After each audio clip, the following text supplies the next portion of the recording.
കവളങ്ങാട് ഗ്രാമപഞ്ചായത്തിൽ നവീകരിച്ച Neriamangalam bus stand 8ാം വാർഡ് മെമ്പർ സൗമ്യ ശശി ഉദ്ഘാടനം ചെയ്തു.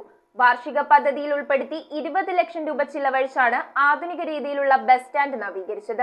ദീർഘകാലമായി സ്റ്റാൻഡ് പൊട്ടിപ്പൊളിഞ്ഞ് സഞ്ചാരയോഗ്യമല്ലാതെ കിടക്കുകയായിരുന്നു. കഴിഞ്ഞ പഞ്ചായത്ത് ഭരണസമിതിയാണ് ഇതിന്റെ നവീകരണത്തിനായി 20 ലക്ഷം രൂപ വകയിരുത്തി പ്രൊജക്ട് തയ്യാറാക്കിയത്. വെള്ളം ഒഴുകിപ്പോകാനുള്ള ഡ്രെയിനേജ് ഉൾപ്പെടെ ആധുനിക രീതിയിലാണ് നേര്യമംഗലം ബസ് സ്റ്റാൻഡ് നവീകരിച്ചിരിക്കുന്നത്. വാർഡ് മെമ്പർ ജിൻസിയ ബിജുവിന്റെ അധ്യക്ഷതയിൽ 8ാം വാർഡ് മെമ്പർ സൗമ്യ ശശി നവീകരിച്ച നേര്യമംഗലം ബസ് സ്റ്റാൻഡിന്റെ ഉദ്ഘാടനം നിർവഹിച്ചു.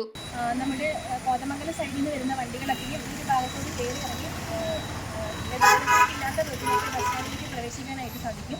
അപ്പം ആ രീതിയിലാണ് ഇതിന്റെ നിർമ്മാണ പ്രവർത്തനം നടത്തിയിരിക്കുന്നത്. മുൻ പഞ്ചായത്ത് പ്രസിഡന്റ് സൈജൻ ചാക്കോ, വാർഡ് മെമ്പർമാരായ Jincy Mathew, Rajesh Kunjumon, merchant association president Biju Pulliyil, Jaimon Jose, PR Ravi, Sherif Chirangarayil, Eldhose Plakkudi, Robin Malayil, Martin തുടങ്ങിയവർ പങ്കെടുത്തു. News bureau, Kothamangalam. ഫർണിച്ചറുകൾ ഒറ്റ ഫാക്ടറിയിൽ ഉൽപ്പാദിപ്പിക്കുന്ന ഏക സ്ഥാപനം. ആർക്കിടെക്ചറൽ ആൻഡ് ട്രഡീഷണൽ ഡിസൈൻസ് ആവശ്യാനുസരണം നിർമ്മിച്ചു കൊടുക്കുന്നു. നിങ്ങളുടെ സ്വപ്ന ഭവനം ഒരു സ്റ്റേറ്റ് ഓഫ് ആർട്ടാക്കുവാൻ വിശ്വസ്തയോടെ എന്നും നിങ്ങളോടൊപ്പം. ഇറമ്പത്ത് ഇറ ഫർണിച്ചർ, കോട്ടപ്പടി, കോതമംഗലം.